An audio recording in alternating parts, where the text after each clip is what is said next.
Welcome back to the Agents Confidential podcast. Today, we are going to be talking about why every agent needs a simple, clean, and credible website. I think it's kind of obvious, Yana, that in today or even 10 years ago, every company needs a website just for, simple credibility. If they can't find you Googling you Yeah. or Yahoo or whatever search engine you use, it's pretty standard. This episode is for agents, especially those building a personal brand or trying to grow their business. A couple things we'll be going through today are first impressions, the essentials of a website, how a good website saves you time, credibility cues that build trust, and how to put this all together. So let's be honest. When someone Googles your name, what shows up? If it's just a Facebook page or a generic carrier profile, you're missing a huge opportunity. Yana, let's go over some things that really people need to focus on to get their website to where they, it's going to be helpful for their business. Yeah. Ultimately, having a website is not about fancy features. It's about your credibility, your connection, and conversion. So the first part, first impressions, they do matter. When someone lands on your website, you have about 3 to 5 seconds to communicate who you are, what you do, and whether you're trustworthy or not. And that's kind of for in person as well, right? Yeah. Or on the phone. It's like your virtual office. Yeah, we really, it's a survival skill to make a quick credibility judgment on somebody you meet. Yeah. So a cluttered, outdated, or confusing website can hurt more than help. Simplicity is going to signal professionalism, and clean design shows that you care about your reputation and the impression that you want to make. So something that you can do is test out, would I trust this person with my mom's insurance? So take a look at your website. Would you, put on some objective lenses and take a look at your website and say, would I trust this website with my family member's insurance, with my mom's insurance, with whoever you care about? And I got one here. Yana, we're doing an audio podcast. So how would you describe, just in general, kind of under these tips, like what should that landing page look like? Like what's a good template?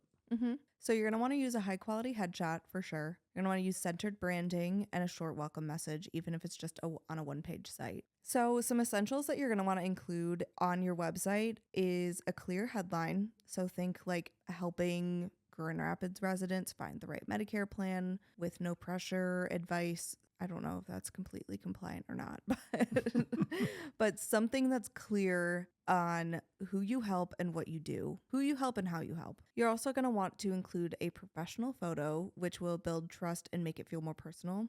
Clients want to see you, not just a logo. And I'd like to add on that one, let's keep those photos updated because, if they're finding your best photo from 10 years ago and then they come and meet you, we all change over time. Yeah. You want that to be a current photo. Investing in a high quality headshot is going to really, really help.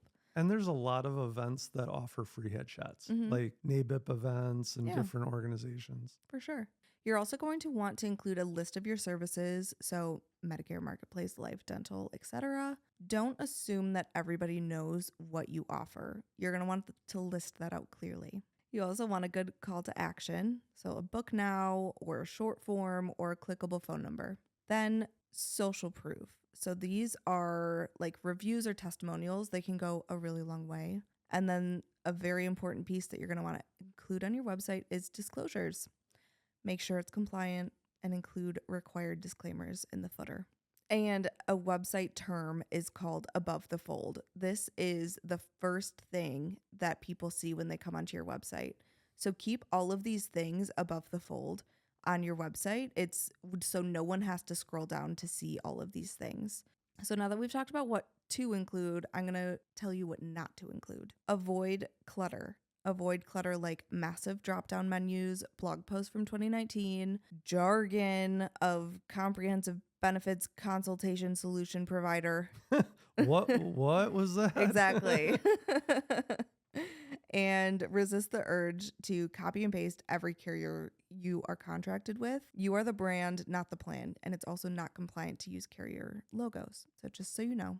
And then just to like recap all of these things, Essentials to include are clear headline, professional photo, list of services, call to action, social proof, and disclosures. And then what not to include, massive drop-down menus, any clutter, and also resist the urge to copy and paste every carrier that you're contracted with, because your website is about you, your brand, not the plan. And one thing I'd like to add is seek out the opinion of others that you trust and care about. Seek these people out for their opinion on your website and your changes, maybe even before you make it go live. Have somebody from outside the industry look at it, review some of the information, and then ask them some questions. Or while they're looking at the website, ask them, to find, hey, how would you book an appointment with me? Is it easy for them to do it?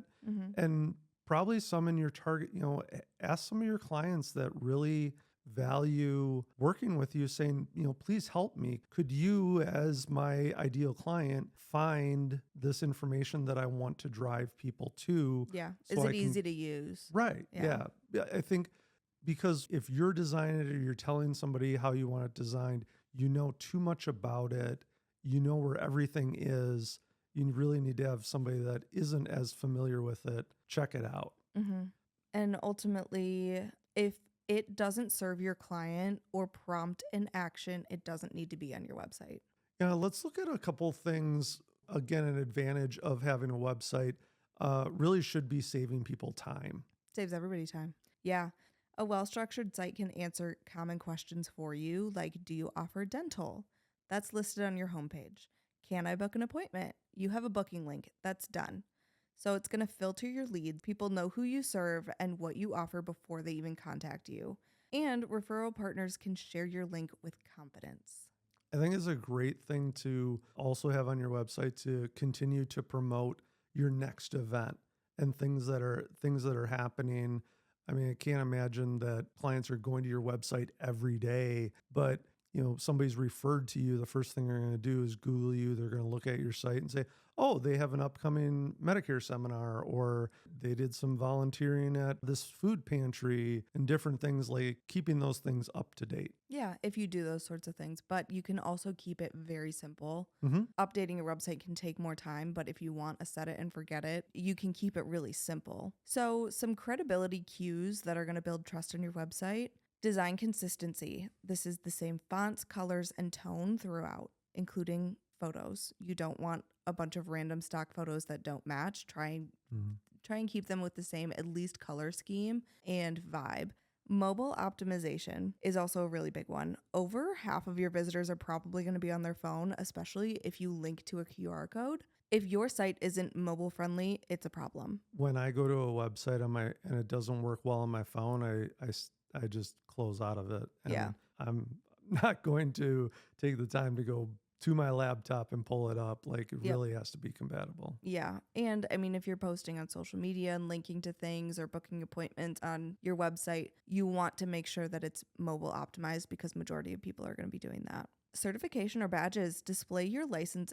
Certifications and badges would be, one, explaining that you're licensed, right? Yep. Licensed agent and or the states that you operate in. A lot of financial advisors, we call it alphabet soup. They got their CHFC, their CPA, Yep. all these acronyms behind being proud of what you've done. If you're a veteran-owned business, if you're, a woman-owned business, Yeah. like, these are things that get more eyes on you. It helps with SEO, and it really kind of explains to people a commonality that you have or something that they value. They may work with you just because of one of those badges. Yeah. And the credibility that comes from certifications too.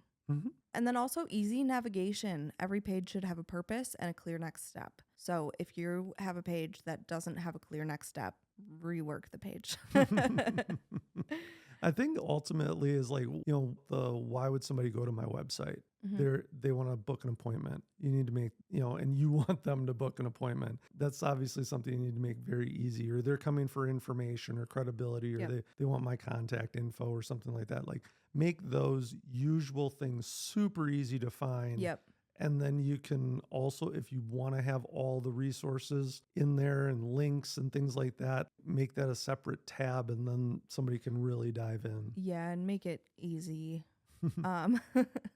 But at the end of the day, you want everyone on your website to be contacting you. So Mhm. even just put a little contact form in the footer so it's on every page no matter what.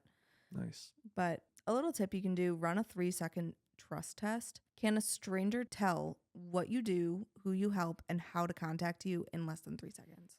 There's a lot of apps and tools and articles written. Can you go through a couple kind of basic DIY tools that agents can use? Yeah. So if you are an agent and you are building your website on your own, I highly recommend using Squarespace. I've worked on a lot of website platforms myself, and Squarespace is by far the easiest one. You know, in years past, they were a little out of date, but now they are the easiest platform I've ever Nice. used.